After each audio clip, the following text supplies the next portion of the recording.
가난한 자를 불쌍히 여기는 것은 여호와께 구워드리는 것이니 그의 선행을 그에게 갚아주시리라. 잠언 19장 17절. 사랑하는 여러분, 제 삶의 이야기가 여러분에게 어떤 의미로 다가설지 모르겠습니다. 저는 40년 가까이 한 교회를 섬기다 작년에 은퇴한 목사입니다. 목사라고 하면 많은 분들이 존경, 권위, 혹은 넉넉한 생활을 떠올리실지 모릅니다. 하지만 제 현실은 조금 달랐습니다. 저는 은퇴와 동시에 빚을 물려받았습니다. 교회의 빚이 아닙니다. 제 개인의 빚입니다. 수십 년을 사역했는데 제게 남은 건 통장 잔고 대신 수천만 원의 빚뿐이었습니다. 왜 이렇게 되었을까요? 제가 무능해서였을까요? 아니면 재정 관리를 못해서였을까요? 저는 오늘 그 이유를 솔직하게 고백하려 합니다. 저는 매월 제게 지급되는 사례비를 단 한 번도 저 자신이나 제 가족을 위해 온전히 써본 적이 없습니다. 매달 사례비를 받는 날이 되면 제 통장은 잠시 머물렀다가 곧바로 가난하고 힘든 성도들의 통장으로 혹은 그들의 병원비나 생활비로 흘러나갔습니다.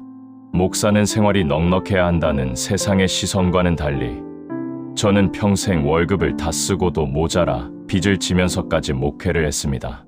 여러분, 이 이야기가 조금 무겁게 들릴지 모르지만 저는 이 삶이 참된 목회자의 영광이라고 감히 고백합니다.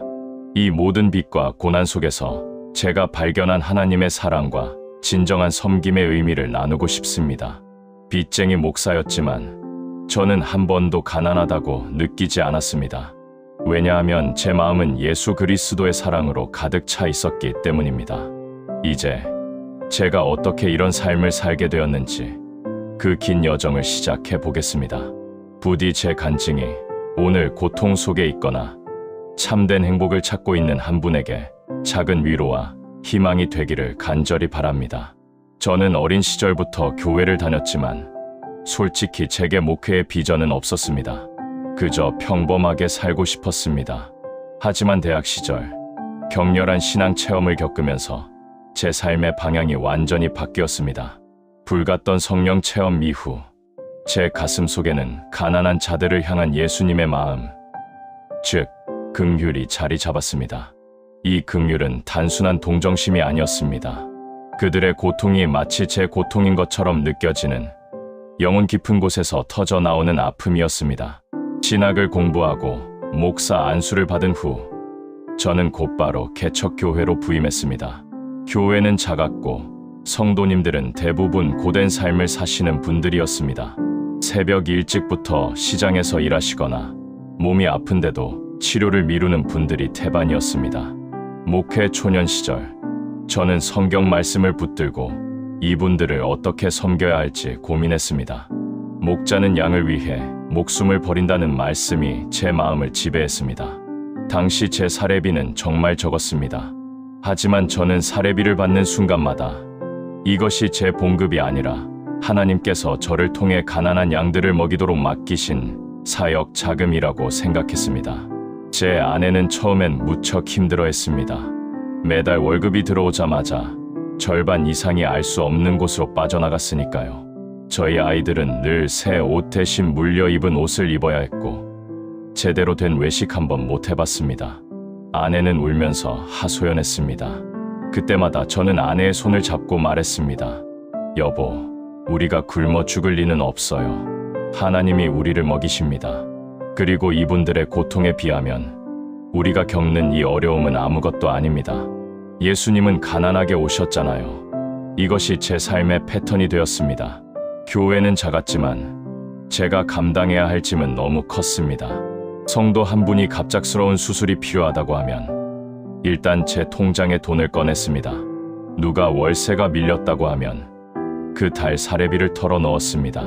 저는 그들에게 걱정 마세요. 제가 있습니다 라고 말했지만 사실 저를 돕는 이는 오직 하나님 한 분뿐이었습니다. 저는 제 삶을 가난한 성도들의 재정적인 방파제로 내어드렸습니다. 이것이 곧 십자가의 삶이라고 믿었습니다. 세월이 흐를수록 제 목회의 고난은 깊어졌습니다. 성도님들을 도우면서 제 재정은 항상 마이너스였습니다. 사례비는 늘 부족했고 저는 어쩔 수 없이 대출을 받기 시작했습니다. 처음에는 소액이었지만 한 분, 두 분 어려운 성도들이 늘어날수록 빚도 눈덩이처럼 불어났습니다. 사람들은 저를 존경했지만 제 속사정을 아는 사람은 없었습니다. 가장 힘들었던 것은 제가 아무리 희생해도 상황이 나아지지 않는 것처럼 보일 때였습니다. 제가 도왔던 성도들 중 일부는 제 도움을 당연하게 여기거나 심지어 저를 이용하려 들 때도 있었습니다. 목사님은 당연히 우리를 도와야죠라는 말을 들을 때면 제 마음속에 깊은 상처가 남았습니다. 내가 정말 헛된 일을 하고 있는 것인가? 하나님은 정말 이 모든 것을 기뻐하시는가? 하는 회의감이 저를 덮쳤습니다. 육체적인 고통도 컸습니다. 빚을 갚아야 한다는 심리적 압박감, 새벽부터 밤늦게까지 이어지는 사역, 그리고 늘 가난해야 한다는 자괴감이 저를 짓눌렀습니다. 어느 날 새벽 예배를 마치고 강단에 쓰러져 꼼짝도 할 수 없었을 때 저는 비로소 제 힘으로 이 모든 것을 감당하려 했다는 오만을 깨달았습니다. 저는 너무나 지쳐서 영적인 목마름을 느꼈습니다. 성도들을 위한 사역에 매몰되어 정작 제 영혼은 메말라가고 있었습니다. 저는 무릎을 꿇고 울부짖었습니다. 하나님, 저 이제 더 이상 제 힘으로 안 됩니다. 저를 불쌍히 여겨주십시오. 저는 빚쟁이 목사입니다.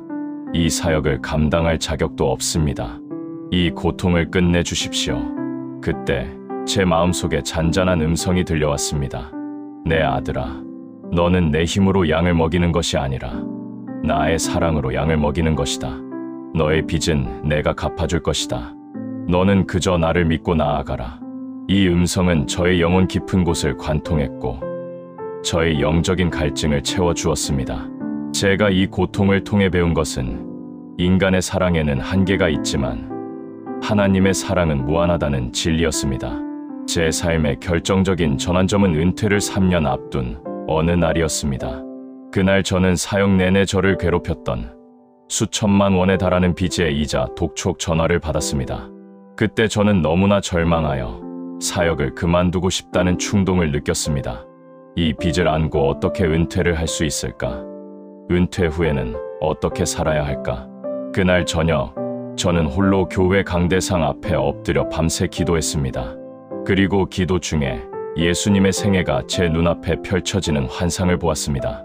예수님은 가진 것 하나 없이 태어나셨고 공생의 기간 내내 가난한 자들과 함께 하셨으며 결국 십자가에서 모든 것을 내어주셨습니다. 그분은 부자로서가 아니라 가장 가난한 자로서, 가장 낮은 자로서 우리를 구원하셨습니다. 그 순간 저는 깨달았습니다. 제가 지고 있는 이 빚은 저를 가난하게 만든 짐이 아니라 예수님의 십자가를 조금이나마 흉내낸 섬김의 흔적이었다는 것을요. 이 빚은 세상적인 실패의 증거가 아니라 하나님 나라에서 빛날 상급의 징표가 될 수 있다는 확신이 들었습니다. 저는 울음을 멈추고 기도했습니다. 하나님, 감사합니다. 이 빚을 지게 해주셔서 감사합니다. 제가 갚을 수 없는 이 빚을 통해 저는 주님의 사랑을 알았습니다. 저는 이 빚을 부끄러워하지 않겠습니다. 은퇴하는 그날까지 제게 남은 모든 것을 주님의 양들을 위해 쏟아붓겠습니다. 이후부터 저는 완전히 달라졌습니다. 더 이상 빚을 걱정하지 않았습니다. 빚 때문에 성도들을 돕는 것을 주저하지도 않았습니다. 빚은 여전히 있었지만 제 마음은 완전히 자유로워졌습니다. 저는 빚쟁이가 아니라 하나님의 사랑을 빚진 자가 되어 남은 사역을 기쁨으로 감당했습니다. 이 확신이 저에게는 세상 어떤 부보다도 큰 위로와 힘이 되었습니다. 이 깨달음이 저의 모든 것을 바꾸었습니다. 은퇴가 다가올수록 빚 문제는 더욱 현실적인 압박으로 다가왔습니다. 하지만 저는 이전처럼 절망하는 대신 담대하게 빚을 성도님들에게 공개하기로 결정했습니다. 어느 주일 설교 시간에 저는 마침내 제 통장에 남은 잔고가 없으며 은퇴 후 살 집도 노후 자금도 심지어 갚아야 할 빚만 수천만 원이 남아있음을 눈물로 고백했습니다. 성도님들은 충격에 빠졌습니다. 그제야 많은 분들이 제가 평생 얼마나 많은 것을 희생하며 그들을 도왔는지 깨닫기 시작했습니다. 그동안 제가 도왔던 많은 가난하고 어려운 성도님들은 사실 제가 매달 월급을 다 쓰고도 모자라 빚을 내어 그들을 도왔다는 사실에 통곡하며 회개했습니다. 이 고백 이후 제 목회는 완전히 새로운 국면을 맞이했습니다. 교회는 자발적으로 목사님 빚 갚아드리기 운동을 시작했습니다. 그러나 저는 그분들의 순수한 마음만 받기로 했습니다. 저는 괜찮습니다. 이 빚은 제가 하나님께 받은 상급입니다. 저는 이 빚을 통해 주님을 더 깊이 만났습니다.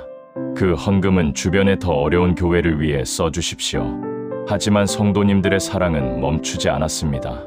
익명으로 혹은 작은 정성을 모아 저 몰래 저의 빚 일부를 갚아주셨습니다. 한 할머니 성도님은 평생 모은 작은 돈을 들고 오셔서 제 손에 쥐어주셨습니다. 목사님, 저희를 위해 평생 희생하셨는데 저희가 가만히 있을 수 없습니다. 그분들의 눈물과 사랑을 보면서 저는 비로소 목회자는 홀로 섬기는 것이 아니라 사랑으로 서로 섬기는 공동체의 일부라는 것을 깨달았습니다. 은퇴하는 순간까지 저는 빚을 다 갚지는 못했지만 이 빚은 더 이상 저를 짓누르는 고통이 아니었습니다. 이것은 하나님과 성도들의 사랑이 제 삶에 남긴 아름다운 흔적이었기 때문입니다. 이 빚을 안고 은퇴하는 이 여정은 저에게 세상적인 부유함으로는 살 수 없는 진정한 믿음의 가치를 깨닫게 해주었습니다. 모든 것을 잃었을 때 비로소 모든 것을 얻을 수 있다는 역설적인 진리를 체험한 것입니다. 은퇴 후 제 삶은 많은 분들의 우려와 달리 완전히 새로운 차원으로 변화되었습니다. 저는 여전히 빚을 갚고 있지만 이전에 고독했던 빚쟁이 목사가 아닙니다. 이제 저는 주님의 사랑을 증거하는 간증자로 변화되었습니다. 제가 빚을 지면서까지 성도들을 섬겼던 이야기는 작은 마을 교회에서 시작하여 수많은 사람들에게 알려지기 시작했습니다. 제가 만나는 모든 사람들은 저에게 어떻게 그럴 수 있었습니까? 라고 묻습니다. 저는 망설임 없이 대답합니다. 그것은 제 힘이 아니라 저를 통해 예수 그리스도의 사랑을 흘려보내신 하나님의 은혜였습니다. 가장 큰 변화는 제 가족에게 찾아왔습니다. 평생 가난한 목사의 아내로 살면서 힘들어했던 제 아내는 이제 저를 가장 자랑스러워합니다. 아이들은 아버지가 빚만 남긴 채 은퇴했지만 아버지가 세상에서 가장 부유한 삶을 살았다고 말합니다. 그들은 물질적인 부유함이 아닌 희생과 섬김의 가치를 물려받은 것에 진심으로 감사하고 있습니다. 저는 빚을 갚아주는 성도들의 작은 손길을 통해 하나님께서 제 삶을 책임져 주신다는 것을 매일 체험하고 있습니다. 그들의 사랑은 저의 노년을 지탱하는 가장 든든한 힘이 되고 있습니다. 이 모든 것은 제가 무언가를 대가로 바라고 행한 것이 아니었습니다. 그저 말씀대로 순종하며 살았을 뿐인데 하나님께서는 제가 뿌린 작은 씨앗을 수많은 열매로 맺게 해주셨습니다. 저는 빚을 안고 은퇴했지만 사실은 세상에서 가장 아름다운 사랑의 유산을 물려받은 가장 행복한 목사입니다. 이것이 바로 예수 그리스도 안에서의 진정한 변형이었습니다. 혹시 지금 여러분의 삶에 감당하기 어려운 빚이 있습니까? 재정적인 빚일 수도 있고 마음의 빚 혹은 관계의 빚일 수도 있습니다. 여러분이 지고 있는 그 모든 짐을 세상은 실패의 징표라고 손가락질할지 모릅니다.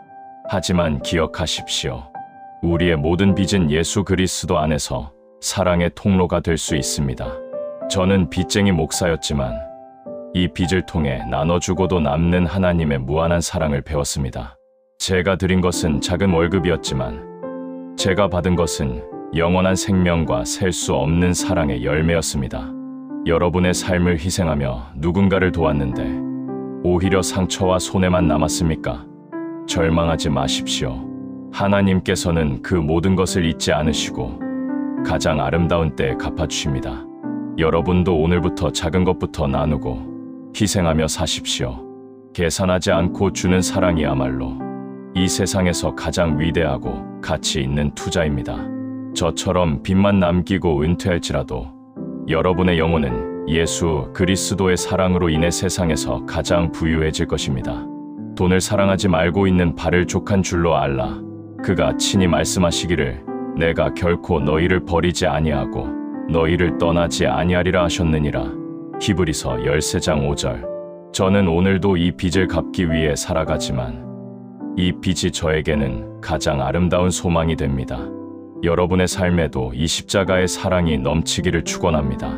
감사합니다.